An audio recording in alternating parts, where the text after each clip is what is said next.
నమస్తే BRK the first edition today పేపర్లో వచ్చినటువంటి ప్రధాన అంశాలను చూసే ముందు మనతో పాటు లైవ్లో senior journalist analyst Bandaru Rammohan Rao garu join అవుతారు. Rammohan Rao garu good morning. నమస్తే. Good morning Manoj. Good morning, నమస్తే.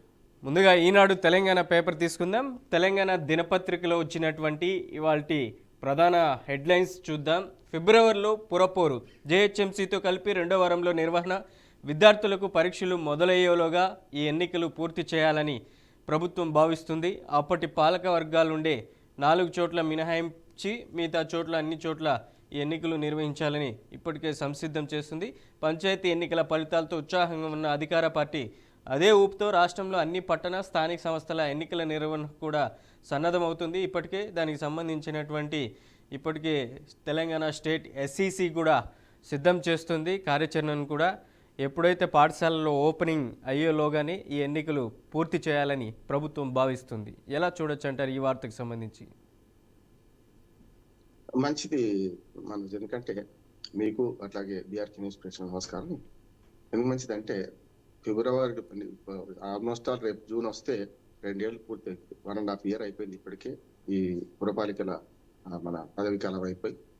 కనుక ఎప్పుడైనా జరగాల్సిందే. 1.5 year తర్వాత కూడా ఫిబ్రవరిలో జరుగుతుంది. ఆల్మోస్ట్ ఆల్ 2 years అవుతున్నట్టు.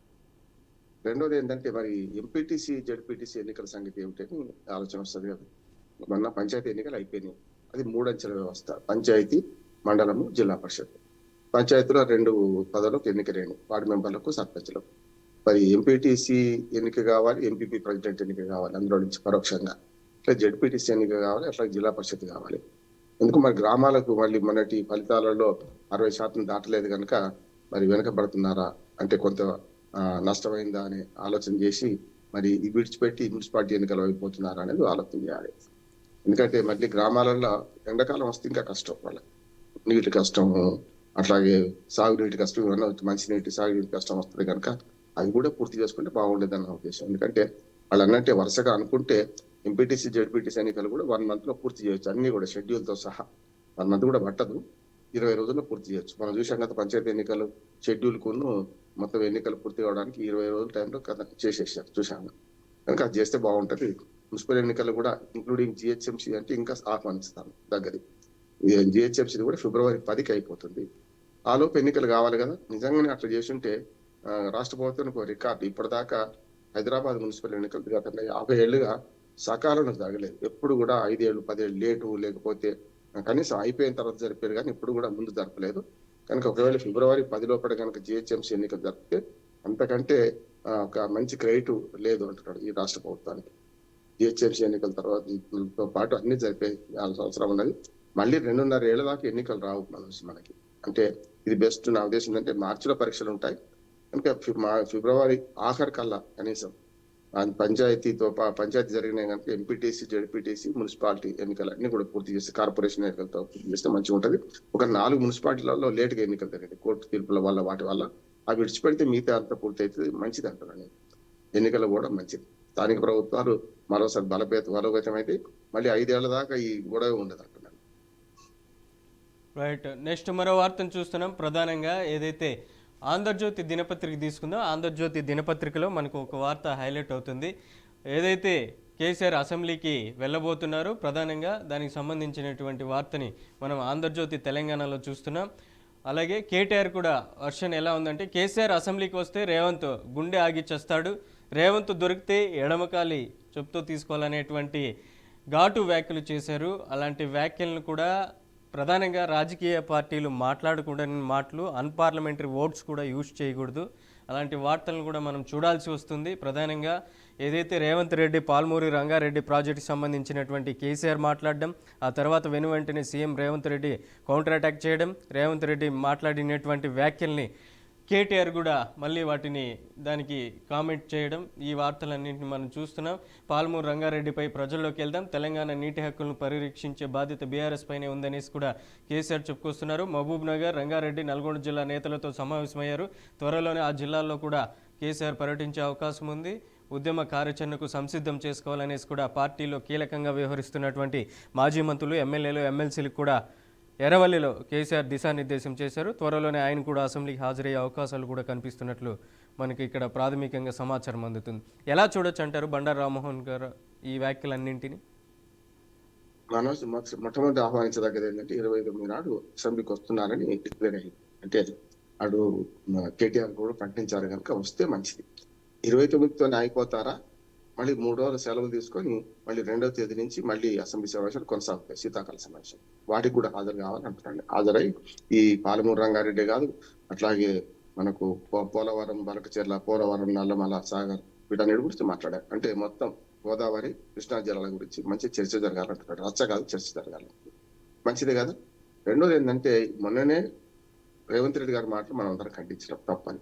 మళ్ళీ కేటీఆర్ ఈ మాటలు మాట్లాడేమైంది అంటే వంతుకు వంతు అన్నట్టు వారు ఒకటంటే రెండు అంట, వాడు తమలపాకంటే తలుపు చెక్కాలంట. అంటే ఇదే జరుగుతుంది. అంటే అసెంబ్లీకి పోకముందే మళ్ళీ వేడి రగిలిస్తున్నారు. చూసాం మొన్నటి దాకా పార్లమెంట్ సమావేశాల్లో శీతాకాలంలో వేడి సెగలు గక్కినాయి పార్లమెంట్ సమావేశాలు.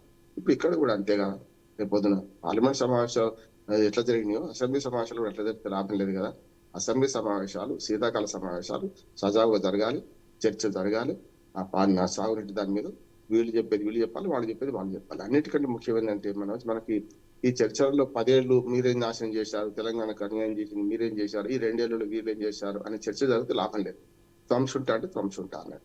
ఈ రెండు కాదు జరగాల్సింది. మనకు న్యాయం ఎట్లా జరగాలి, కేంద్ర ప్రభుత్వానికి ఎట్లా తీర్మానం చేసి పంపుతాం. తమిళనాడు రాజకీయాల్లాగా అన్ని రాజకీయ పార్టీలు తెలంగాణ నీటి వనరుల కోసం అందరూ ఎట్లా యుద్ధం చేద్దాం, ఏ రకంగా మనకు కోర్టుకు పోదామా, లేకుంటే కేంద్ర ప్రభుత్వానికి గట్టిగా నిలదీద్దామా, ఒక తీర్మానం చేసి పంపుదామని వస్తే బాగుండదని నా ఉద్దేశం. వాళ్ళ వైఫల్యాలు వీళ్ళ వైఫల్యాలు వాళ్ళు ఎండగట్టడానికి అసెంబ్లీ ఎందుకు, చర్చ ఎందుకు?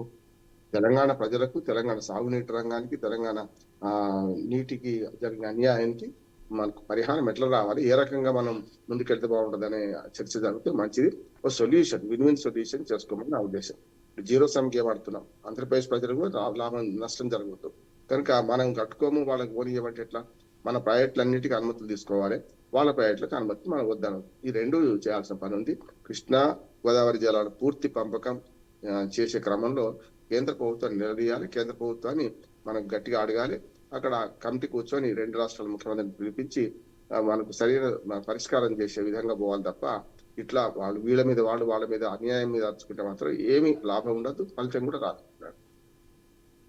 రైట్. నెక్స్ట్ మరో వార్తను చూస్తున్నాం. ప్రధానంగా బీజేపీకి సంబంధించినటువంటి వార్త మనకు ఈనాడు దినపత్రికలో హైలైట్ అవుతుంది.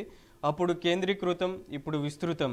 భాజపా సర్పంచుల ఆత్మీయ సమ్మేళనంలో కేంద్ర మంత్రి కిషన్ రెడ్డి ఆరోపించారు. ఆదిలాబాదులో క్రిటికల్ కేర్ యూనిట్ భవనాన్ని కూడా ప్రారంభించారు. క్రిటికల్ కేర్ యూనిట్ భవనాన్ని ప్రారంభిస్తున్న కిషన్ రెడ్డి చిత్రంలో దండే విఠల్, పాయల్ శంకర్, జూపల్లి కృష్ణారావు, గోడం నగేష్, వెడ్మా బొజ్జు తదితరులు ఈ కార్యక్రమానికి హాజరయ్యారు. దానికి సంబంధించినటువంటి వార్తని మనం చూస్తున్నాం. ఎలా చూడొచ్చు అంటారు ఈ వార్తకు సంబంధించి బండారు రామ్మోహన్ రావు గారు? ఈ సభలోనే మనకు కిషన్ రెడ్డి గారు మంచి విషయం చెప్పారు. అంటే ఆదిలాబాద్ లో ఎయిర్పోర్ట్ కట్టిస్తామని అనుకున్నారు, ఎయిర్పోర్ట్ నిర్మాణం చేద్దాం అనుకున్నారు కదా. ఆ విషయంలో సానుకూలంగా కేంద్రం కూడా స్పందిస్తున్నది. ఈ రాష్ట్రం భూమి ఇవ్వడానికి సిద్ధమైంది, భూమి ఇస్తే కట్టిస్తామని అన్నారు. దాని మీద శ్రద్ధ పెడితే మంచిది అంటున్నారు. ఎందుకంటే మనకు అన్నిటికంటే రాష్ట్రంలో హైదరాబాద్ నుంచి దూరంగా ఉన్న ప్రాంతం ఏదైనా ఉంటే ఆదిలాబాద్, అంతే కదా. అటు ఆదిలాబాద్, ఇటు ఆసిఫాబాద్, అన్నిటికంటే ఇంకా ఆసిఫాబాద్ కంటే దూరం కనుక అక్కడ కనుక ఎయిర్పోర్ట్ వస్తే అటు మహారాష్ట్రలోని కొన్ని ప్రాంతాలకు, ఇటు పక్కన చుట్టూ ఇటు 3 ప్రాంతాలకు కూడా ఉభయ మన ఉమ్మడి ఆదిలాబాద్ జిల్లాకు చాలా మేలు చేసినట్టు అవుతుంది. ఎయిర్పోర్ట్ సౌకర్యం వస్తే చిన్నదైనా సరే, చిన్న విమానం తీయడానికైనా సరే ఇవాళ ట్రాన్స్పోర్ట్, ముఖ్యంగా ఎయిర్ ట్రాన్స్పోర్ట్ మెరుగే అవకాశం ఉంటుంది కనుక ఆ విషయం కూడా చెప్పారు ఆయన. రాష్ట్ర ప్రభుత్వం మొన్ననే మనకు రేవంత్ రెడ్డి గారు ఆదిలాబాద్ జిల్లా పర్యటనలో పాయల్ శంకర్ అక్కడ బీజేపీ ఎమ్మెల్యే వెంటబడి ఆయనను కోరి మరి దీనికోసం మంజూరు చేయించుకున్నారు.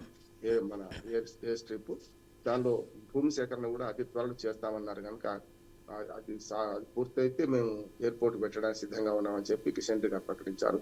మంచిది అంటున్నారు. రెండోది ఏంటంటే ఆదిలాబాద్ అభివృద్ధి ఎంత చేసినా ఉమ్మడి ఆదిలాబాద్ జిల్లా, ఇటు పక్కన కింది మహబూబ్నగర్ జిల్లా నష్టపోయిన జిల్లాలు. జనాభా పరంగా, విస్తీర్ణ పరంగా చూసుకుంటే మనం నష్టపోయిన జిల్లాలు కనుక ఈ 2 జిల్లాలు అభివృద్ధి కావాల్సిందే. హైదరాబాద్ దూరంగా ఉన్న మారుమూల ప్రాంతాల అభివృద్ధి కావాలంటే మంచి వైద్య, విద్యా సౌకర్యాలు అంటే మంచిది. నిన్న ప్రారంభోత్సవంలో అదే చెప్పారు వారు. కనుక అందరూ కలవాలి, అభివృద్ధి చేయాలి. రైట్. నెక్స్ట్ మరో వార్తను చూస్తున్నాం. కాళేశ్వరానికి సంబంధించినటువంటి వార్త మనకి ఈనాడు దినపత్రికలో హైలైట్ అవుతుంది.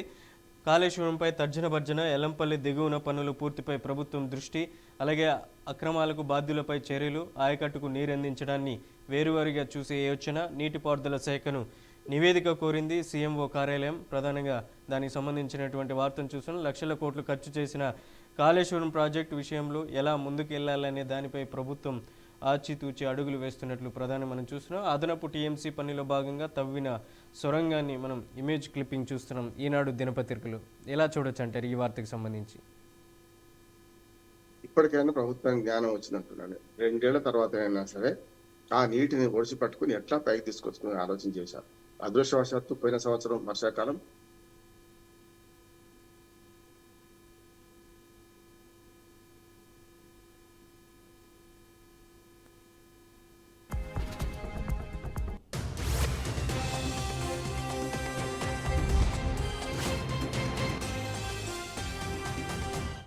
రైట్.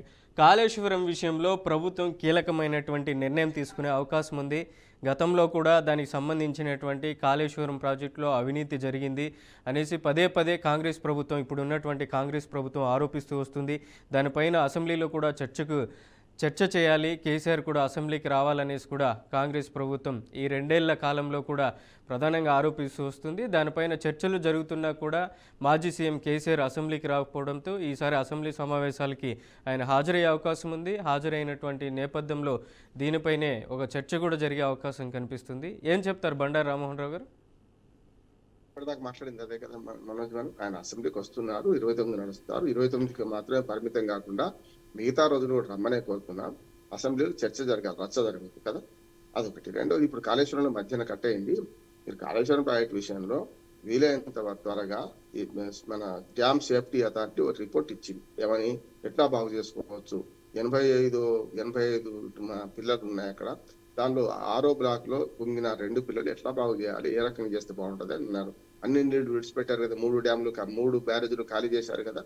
ఇప్పుడైనా వచ్చే ఒక వర్షాకాలం లోపు, రేపు ఎండాకాలంలో పనులు చేసి 3 బ్యారేజీలు నింపే ప్రయత్నం చేయాలి. అప్పుడు ఆటోమేటిక్ వస్తుంది. ఇక్కడ దానివల్ల అక్కడ కాలువలు ఉండవు. చాలా మంది తెలియదు ఏంటంటే, ఈ 3 బ్యారేజీల దగ్గర సాగు కాలువలు ఉండవు, ఏముండవు. ఎల్లంపల్లి నుంచే మనకు వెనక్కి తీసుకోవాలి. ఎల్లంపల్లి, మిడిమానేరు, దాని ద్వారా రంగనాయక సాగరు, మనకు అన్నా సాగరు, రంగనాయక సాగరు, మల్లన్న సాగరు, కొండపోచమ్మ సాగర్. ఈ తెలంగాణలో మాట్లాడుతున్న సమస్య అంతా ఇక్కడ ఆయకట్టు అంతా ఇక్కడ ఉంటుంది, పైన ఎల్లంపల్లి పైన ఉంటుంది. ఆ 3 బ్యారేజీల దగ్గర ఆయకట్టు ఉండదు. అట్లాగే 3వ సొరంగం ఏదైతే ఇంకొక టీఎంసీ తీసుకునే దాన్ని కూడా పూర్తి చేస్తే బాగుంటది. అది ఇచ్చారు కదా. మొత్తం మీద దీన్ని ఎట్లా ఉపయోగించుకొని చూద్దామా, లేకుంటే దీన్ని మరింత వివాదాస్పదంగా మరి మరో 3 ఏళ్ళు ఎడబెడదామని చూడాల్సిన పరిస్థితి ఉన్నది. ఏదైనా సరే మొత్తం మీద మా కాళేశ్వరం వైపు ప్రభుత్వం చూస్తున్నది. 2 ఏళ్లకు చేయలేని పని ఇప్పుడు మళ్ళీ చేస్తామంటున్నారు, మంచిది. కానీ చేసే పనిలో రేపు అసెంబ్లీలో రచ్చ చేసుకొని మళ్ళీ మొదటికి వస్తే లాభం లేదు. మన సిడబ్ల్యూసి సూచనలు పరిణామాలు తీసుకోవాలి. అన్ని అనుమతులు ఉన్నాయి మనకు. వాటికి కేవలం డ్యామ్ సేఫ్టీ అథారిటీ ఇచ్చిన సూచనలు పరిగణలో తీసుకోవాలి. ఒకసారి వాళ్ళ కాంట్రాక్టర్లను కూడా వాళ్ళే బాధ్యత చేసి రిపోర్ట్ కూడా ఇచ్చింది. ఏది మన షా కమిషన్, మన వారి కమిషన్ రిపోర్ట్ ఇచ్చింది కదా. ఆ రిపోర్ట్ మన పరిగణలో తీసుకోండి. ఎల్ఎన్టీని పిలిపించండి, వాళ్ళే బాగు చేయాలని చెప్పారు కదా. 600 కోట్లు కానీ 1000 కోట్లు కానీ బాగు చేయాలి కదా. అందుకని ప్రభుత్వం నష్ట నివారణ చర్యలు తీసుకుంటుందా, లేకుంటే ఈ 2 పార్టీల మధ్యన పోరాటంగా మాత్రం చూడాల్సిన అవసరం ఉంది. ఇప్పటికైనా ప్రజలకు నీళ్లు అందించడానికి ఈ డ్యామ్ ను మన ఈ బ్యారేజ్ ను ఎక్కడైతే నష్టపోయిందో అది బాగు చేసుకుంటే మంచిది అంటున్నారు. రైట్. ప్రధానంగా ఏదైతే తెలంగాణ సీఎం రేవంత్ రెడ్డికి సంబంధించినటువంటి వార్తను చూస్తున్నాం. ఆయన ఢిల్లీ పర్యటనకు నిన్నటి రోజున వెళ్ళారు. ఆ వార్తను కూడా మనం చూస్తున్నాం. నేడు సిడబ్ల్యూసి సమావేశానికి హాజరయ్యే అవకాశం ఉంది. ఆయన ప్రధానంగా సిడబ్ల్యూఎస్ సమావేశానికి హాజరైన తర్వాత ఏ అంశాలపై ప్రధానంగా చర్చ చేపట్టే అవకాశం ఉంది, అక్కడ జరిగినటువంటి పరిణామాలను రాష్ట్ర ప్రభుత్వానికి ఏ విధంగా ఆయన విధిస్తారనేది కూడా ఆయన వచ్చిన తర్వాత, టూర్ పూర్తయిన తర్వాత ఈ విషయాలన్నీ ఒక కొలిక్కి వచ్చే అవకాశం ఉంది అంటారు. ఏం చెప్తారు ఈ వార్తకు సంబంధించి?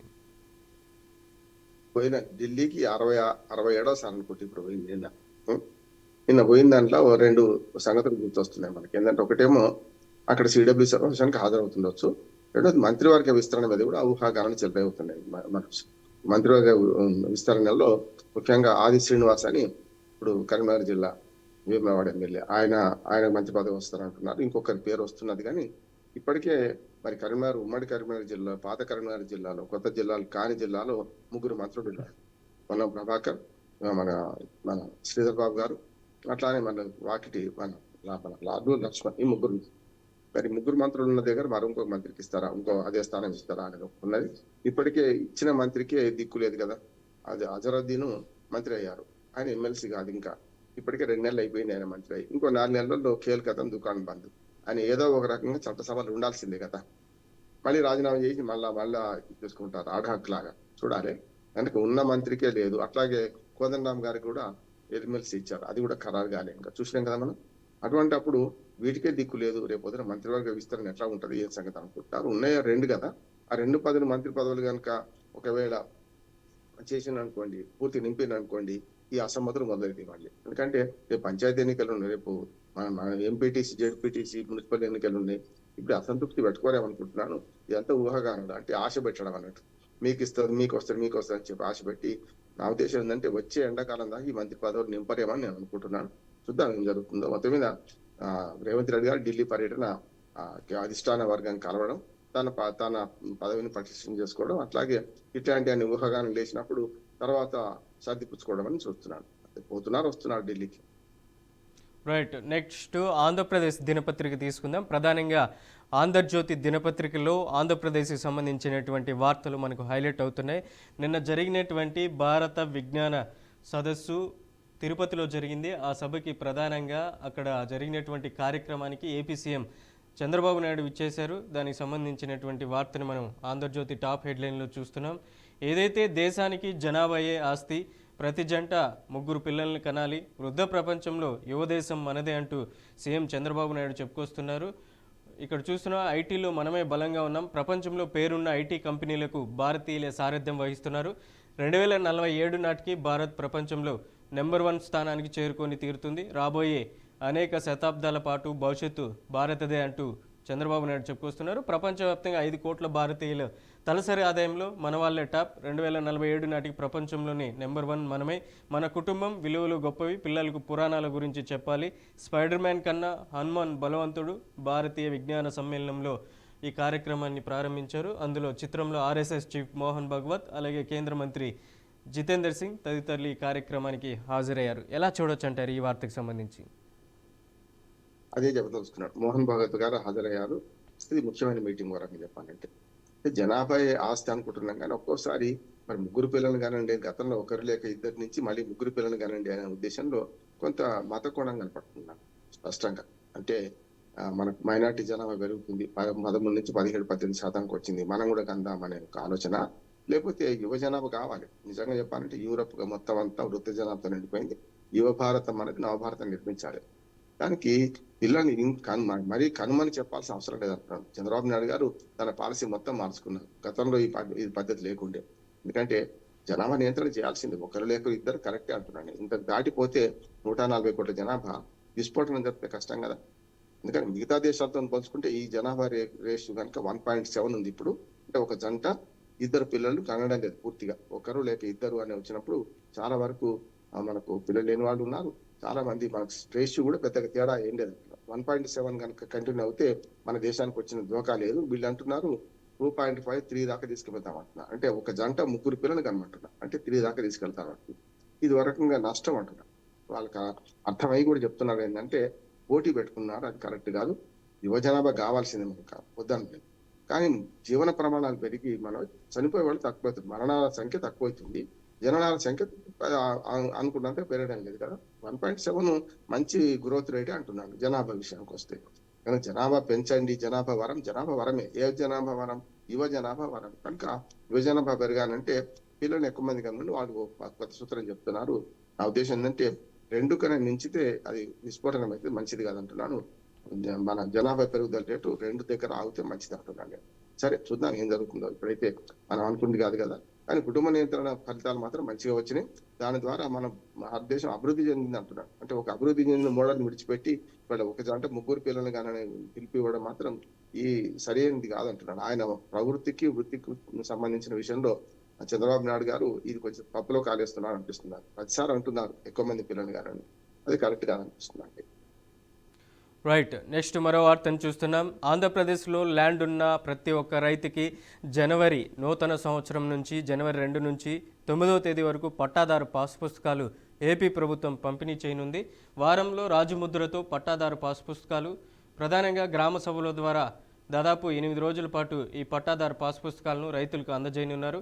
రీసర్వే పూర్తయిన గ్రామాల్లో ఇవి ప్రధానంగా పంపిణీ చేయనున్నారు. ఈ కేవీసీ ద్వారా వీటిని ఇప్పటికే ధృవీకరించారు. ఈ వార్తను మనం చూస్తున్నాం. ఈనాడు టాప్ హెడ్లైన్లో ఇప్పటికే రెవెన్యూ శాఖ చర్యలు కూడా ప్రారంభించింది అన్నటువంటి వార్తని మనం ప్రధానంగా ఈనాడు టాప్ హెడ్లైన్లో చూస్తున్నాం.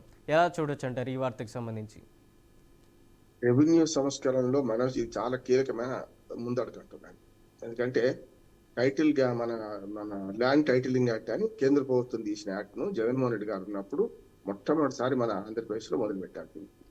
అప్పుడు టీడీపీ వాళ్ళు చాలా పెద్ద ఎత్తున అప్పుడు ప్రతిపక్షంగా ఉన్నది దుర్మార్గంగా దాన్ని వ్యతిరేకిస్తూ జగన్మోహన్ రెడ్డి గారు దాన్ని చాపచుట్టుకొని పోతారు, అసలు మొత్తం మీ భూములు మీ కావు, ఆయన అమ్మేసుకుంటాడు, ఇట్లా చాలా దుర్మార్గంగా ప్రచారం చేసింది. అప్పుడు నేను వ్యతిరేకించిన తప్పయ్యా, ల్యాండ్ సర్వే సమగ్ర భూ సర్వే తప్పనిసరి ఎప్పుడో బ్రిటిష్ కాలంలో చేసిండ్రు, మన దగ్గర చెయ్యాల్సిందే అన్న.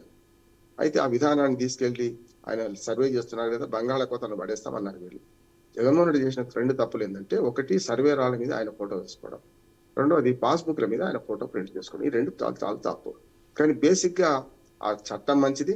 ఆ చట్టానికి అదనంగా కూడా మనం ఏమన్నామంటే, ల్యాండ్ సునీల్ అని ల్యాండ్ మన మా భూమి, మేమందరం కూడా నల్సార్లో పనిచేసిన వాళ్ళం, ఈ దీని మీద పరిశోధన చేసిన వాళ్ళం. మేమందరం కలిసి ఏమన్నాము, జగన్మోహన్ రెడ్డి వ్యతిరేకించండి వేరే విధానం, కానీ జగన్మోహన్ రెడ్డి పాలసీ అది కేంద్ర ప్రభుత్వ పాలసీ, కేంద్ర ప్రభుత్వ పాలసీని వ్యతిరేకించకండి అన్నా.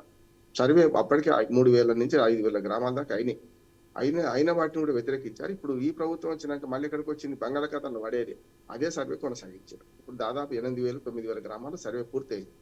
కనుక అక్కడ వివాదాలు వచ్చినాయి, మొదట్లో సంధికాలంలో సమస్యలు ఉంటాయి, కానీ పరిష్కరించి ఇప్పుడు మనోజ్ గారి భూమి ఏది, రామ్మోహన్ రావు భూమి ఏది తేల్చేశారు కదా. దాన్ని ఏం చేస్తున్నారు, కొత్త పాస్బుక్లు ఇస్తున్నారు. ఇప్పుడు మంచిదే కదా, కొత్త పాస్బుక్లు ఇవ్వడం వల్ల వాళ్ళకి బ్యాంక్ లోన్ పోయినా లేకుంటే ఏదైనా అమ్ముకోవడానికైనా క్లియర్ టైటిల్ ఉంటుంది అంటే.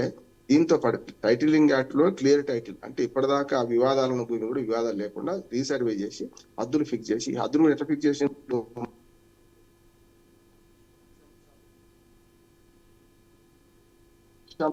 అంశాల మీద ఫిక్స్ చేశారు. అంటే ఒకవేళ ఎవరైనా హద్దురాలు పీకేసినా మళ్ళీ అక్కడ ఫిక్స్ చేసుకోవచ్చు, ఏ కొంత అవసరం లేదు. జస్ట్ వాటిలో చూస్తే కోఆర్డినేట్స్ అంటారు, దాన్ని చూస్తే అయిపోతుంది. కనుక అట్లా అంత మంచి పకడ్బందీ సర్వే జరిగింది. దీన్ని గతంలో చేసిన పొరపాటు ఆయన ఫోటో వేసుకోవడం పాస్బుక్ తీసేయాలి, తప్పనిసరి తీసేయాల్సిందే. జగన్మోహన్ రెడ్డి గారి ఫోటో కొత్తగా పాస్బుక్లు ఇస్తారంటారు, మంచిది అంటున్నారు. రైతాంగానికి ఒక రకంగా చెప్పాలంటే తమ భూమి మీద తమకు హక్కు ఉన్నది అని ప్రభుత్వం ఇచ్చే కాగితము పాస్బుక్ ఇది మంచిది అంటున్నారు. మిగతా గ్రామాలకు సర్వే 13,000 గ్రామాలు ఉన్నాయంటున్నారు. రెవెన్యూ గ్రామాలకు వస్తే కొంచెం తక్కువ ఉండొచ్చు. వాటన్నిటి కూడా మిగతా సర్వే పూర్తి చేయాలి. భూమి హక్కుల గురించి రైతులకు ఈ పాస్బుక్లు ఇవ్వడం మంచిది. దాంతోపాటు ల్యాండ్ టైటిలింగ్ యాక్ట్ మాత్రం ఇప్పుడు అమలు అవుతుంది, ల్యాండ్ గ్యారంటీ యాక్ట్ కూడా అమలు కావాలంటున్నారు. ఒకవేళ ఈ భూమి అన్యాక్రాంతం అయితే ఎవరైనా కబ్జా చేస్తే అప్పుడు వేరే విదేశాల డెవలప్డ్ దేశాలు ఏముందంటే ప్రభుత్వమే నష్టపరిహారం ఇస్తుంది. ఇప్పుడు మీ భూమి ఎవరైనా ఆక్రమించుకున్నారనుకోండి, మీకు ఇచ్చిన పాస్బుక్ ప్రకారం కనుక తప్పు జరిగితే, పాస్బుక్ తప్పైతే, ప్రభుత్వం తప్పైతే దాని నష్టపరిహారం కూడా ప్రభుత్వం ఇస్తుంది. అక్కడ దాకా పోవాలి. రెవెన్యూ సంస్కరణ ఎన్ని చేసినా తక్కువ అంటున్నారు. ఇవాళ రైతు మట్టికి మనిషికి బాగా అవినాభావ సంబంధం ఉంటది కనుక ఆ మట్టిని నమ్ముకున్న వాడు ఆ రైతు కనుక రైతుకు ఇట్లాంటి పట్టాదారు పాస్బుక్ టైటిల్ డీడ్ ఇవన్నీ ఇస్తే మంచిది అంటున్నారు. ఈ దిశగా ముందుకు పోతున్నారు. ఆ చట్టాన్ని పూర్తి స్థాయిలో అమలు చేయాలంటున్నారు. మీరు చెప్తున్న విధంగా గతంలో YSR Congress party land title act పేరుతో పట్టాదారు పాస్ పుస్తకాల మీద ఆంధ్రప్రదేశ్ సీఎం ఫోటో ముద్రించడం అనేసి పెద్ద ఎత్తున 2024 ఎన్నికల ప్రచారంలో టీడీపీ ఆరోపణలు చేస్తూ వచ్చింది. ఆ ఆరోపణల నేపథ్యంలోనే ప్రజలు పెద్ద ఎత్తున టీడీపీని, కూటమి ప్రభుత్వాన్ని గెలిపించారు. ఇప్పుడు సేమ్ మీరు చెప్తున్న విధంగా ల్యాండ్ టైటిల్ యాక్ట్తో పాటు ల్యాండ్ గ్యారంటీ కూడా ఇవ్వాలనేసి అంటున్నారు. మరి కూటమి ప్రభుత్వం కూడా అదేగానా చేపడితే ప్రమాదంలో పడే అవకాశం ఉందంటారు. మరి ఆ పట్టాదారు పాస్ పుస్తకాలు రిలీజ్ చేసేంత వరకు అది దానిపైన ఏ విధమైనటువంటి సింబల్స్ ఉంటాయనేది కూడా మనం కూడా చూడాల్సినటువంటి పరిస్థితి ఉంది. ఎలా చూడొచ్చు అంటారు? ఒకవేళ గవర్నమెంట్కి సంబంధించినటువంటి సింబల్ రాజముద్ర అనేది దానిపైన ముద్రిస్తే ఒక గ్యారంటీ నమ్మకం కలిగించే అవకాశం ఉందంటారా రైతుల్లో? రాజముద్ర ఉంటుంది, రాజముద్ర ఎవడు వద్దంటలేదు. మన పూర్ణ కుంభం ఉంటుంది, ఆంధ్రప్రదేశ్ పాత రాజముద్ర అదే కొనసాగుతుంది. ఉమ్మడి ఆంధ్రప్రదేశ్ లో రాజముద్ర ఏది ఉందో అదే కొనసాగుతుంది. దాన్ని ఎవరైనా చేయాల్సిందే. దాంతో పాటు ఫోటోలు వేసుకోవడం కరెక్ట్ కాదు. ఆయన వేసుకోవడం తప్పన్నాను. హద్దురాళ్ళ మీద వేశారు, హద్దురాళ్ళు పీకేశారు. మళ్ళీ ఇప్పుడు కొత్తగా హద్దురాళ్ళని మళ్ళీ వేసుకుంటూ వస్తున్నారు. ఇది మామూలుయే. రైతులు మన ప్రభుత్వం సప్లై చేసింది. అట్లానే రాజముద్ర వేసిన కొన్ని పాస్బుక్లు పంచారు వాళ్ళు. ఏది జగన్మోహన్ రెడ్డి ఫోటోతోసి అది తీసేస్తున్నారు. కొత్తగా ఇప్పుడు మళ్ళీ ఇప్పుడు ఇచ్చే పాస్బుక్లే చెల్తాయి. ఇందులో వివాదాలు లేకుండా చూడాల్సిన అవసరం ఉంది. రెండోది ఏంటంటే ల్యాండ్ గ్యారంటీ యాక్ట్ వైపు పోవాలంటున్నాడు. ఇప్పుడు ల్యాండ్ టైటిలింగ్ యాక్ట్ ఈ ఆంధ్రప్రదేశ్ గవర్నమెంట్ చేసింది కాదు, సెంట్రల్ గవర్నమెంట్, నేషనల్ గవర్నమెంట్ చేసింది, యూనియన్ గవర్నమెంట్ చేసింది. అది మంచిది అంట, దేశవ్యాప్తంగా అమలు కావాలి. ఆకారాదిలో ఆంధ్రప్రదేశ్ ఫస్ట్ ఉన్నట్టే మొదలు పెట్టడం మంచిది. జగన్మోహన్ రెడ్డి చేసిన పని మొదలు పెట్టడం మంచిది. ఆయన ఫోటో వేసుకోవడం, హద్దురాల మీద ఆయన ఫోటోలు వేసుకోవడం తప్పన్నా, అది పోయింది, అయిపోయింది. ఇప్పుడు నా ఉద్దేశం మీరు అన్నట్టు ఇది వద్దన్నారు కదా వాళ్ళు ఫోటోలు వేసుకోవడం. అంటే చంద్రబాబు నాయుడు ఫోటో వేసుకుంటాడు అనుకుంటలేను, ఎందుకంటే అది వివాదం అవుతుంది కూడా. చంద్రబాబు నాయుడు ఫోటో అంటే పవన్ కళ్యాణ్ ముఖ్యమంత్రి ఉన్నాడుగా, చూస్తున్నాం కదా, అక్కడ దాకా పోరు, సమస్య లేదు. వాళ్ళు అనుకున్న ప్రకారమే రాజముద్రతోనే పాస్బుక్లు వస్తాయి అంటున్నారు. మంచిది. రైట్, నెక్స్ట్ ఐటెం తీసుకుందాం. ఈనాడు దినపత్రికలో ప్రధానంగా మనకు మరొక ఐటెం హైలైట్ అవుతుంది.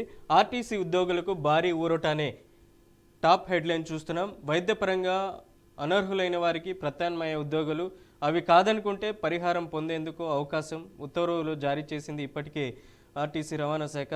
ప్రజా రవాణా శాఖలో వైద్యపరమైన పరీక్షల్లో అనర్హులుగా గుర్తించిన వారికి ప్రత్యామ్నాయ ఉద్యోగం పొందే అవకాశం కల్పిస్తూ ప్రభుత్వం శుక్రవారం ఉత్తర్వులు జారీ చేసింది. అది వద్దనుకుంటే పరిహారం కూడా పొందేందుకు వీలు కల్పిస్తుంది. 2020 జనవరి నుంచి ఆర్టీసీ ఉద్యోగులు ప్రభుత్వంలోని ప్రజా రవాణాకు సంబంధించినటువంటి ఉద్యోగులుగా మారారు. అప్పటి నుంచి వారికి ఈ సదుపాయాలు దూరమయ్యాయి. ఇతర శాఖల్లో ప్రభుత్వ ఉద్యోగులకు ఇలాంటివి లేకపోవడంతో పీటీడీ ఉద్యోగులకు 5 ఏళ్లుగా వీటిని అమలు చేయట్లేదు అనేసి వివాదాలు వినపడుతున్నటువంటి నేపథ్యంలో ఆంధ్రప్రదేశ్కి సంబంధించినటువంటి రవాణా శాఖ కీలక నిర్ణయం తీసుకుంది. ఏం చెప్తారు ఈ వార్తకు సంబంధించి? ఆర్టీసీ కార్మికులకి మంచి శుభవార్త. ఎందుకంటే గతంలో జగన్మోహన్ రెడ్డి గారు ముఖ్యమంత్రిగా ఉన్నప్పుడు ఆర్టీసీని పూర్తిగా ప్రభుత్వంలో విలీనం చేసుకుంటా మిగతా ప్రభుత్వ ఉద్యోగులకి ఏదైతే వెసులుబాటు ఉంటుందో అవన్నీ ఉంటాయని చెప్పి, ఎట్లాగూ టీచర్లతో సహా మిగతా ప్రభుత్వ ఉద్యోగస్తులకు ఎప్పుడైతే 2004 తర్వాత పర్మనెంట్ పెన్షన్ సౌకర్యం పోయింది కదా, ఏది వాళ్ళు దాచుకున్నంత డబ్బులు ఇస్తారు అంతే. అంటే ప్రతి నెల పెన్షన్ సౌకర్యం 2004 తర్వాత ఎవరైతే నియామకమైందో వన్ టైం పెన్షన్ వచ్చింది. అది ఇప్పుడు మనకు పాత పద్ధతి లేదు కనుక వాళ్ళకు లేదు, వీళ్ళకు లేదు. ఇప్పుడు ఆర్టీసీ కార్మికులకు మొదటి నుంచి పెన్షన్ సౌకర్యమే లేదు. కనీసం రిటైర్ అయిన తర్వాత జీతం తీసుకొని వెళ్ళిపోవాల్సింది, లాస్ట్ జీతం తీసుకొని. ఇప్పుడు ఏంటంటే ప్రభుత్వంలో విలీనం చేసే క్రమంలో కూడా పూర్తిగా జరగలేదని ఆరోపణ. ఇప్పుడైనా సరే ప్రభుత్వంలో పూర్తిగా స్థాయిలో వాళ్ళు ప్రభుత్వ ఉద్యోగులు పరిగణించాల్సిన అవసరం ఉన్నది.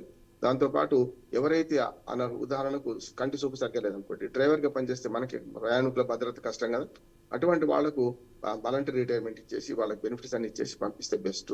ఒకవేళ అట్లా ఎక్కువ సర్వీస్ ఉంటే వాళ్ళ పిల్లలకు కూడా ఉద్యోగాలు ఇవ్వచ్చు. అదే అభ్యర్థి చేశారు. కొన్ని మన ఆర్టీసీలో 4-5 కింది స్థాయి ఉద్యోగాలు నింపుతామన్నారు. కొత్తగా 600 ఉద్యోగాలు నింపుతామంటున్నారు. మంచిది అంటున్నారు. దాంతోపాటు మన కార్మికులు ఎవరైతే అంటే కొంత ఇబ్బందులు ఉన్నారో, ఆరోగ్య సమస్యలు ఉన్న వాళ్ళకు ఇచ్చే రిటైర్మెంట్ ఇచ్చేసి వాళ్ళ పిల్లలు తీసుకోవడం కూడా మంచిది. మిగతా ప్రభుత్వ రంగంలోని ప్రభుత్వ ఉద్యోగులకు ఎలాంటి వెసులుబాట్లు ఉంటాయి అవన్నీ కూడా ఆర్టీసీ కార్మికులు లభిస్తే మంచిది. ఇప్పటిదాకా వాళ్ళు త్రిశంకు సొరకల్లో ఉన్నారు.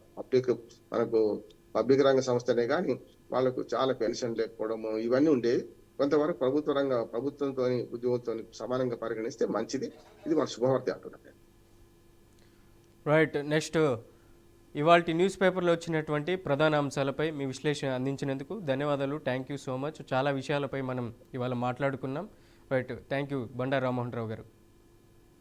మంచిది. రైట్, ఇది ఇవాల్టి ది ఫస్ట్ సెషన్. రేపటి ఫస్ట్ సెషన్లో మళ్ళీ కలుద్దాం. చూస్తూనే ఉండండి BRK న్యూస్.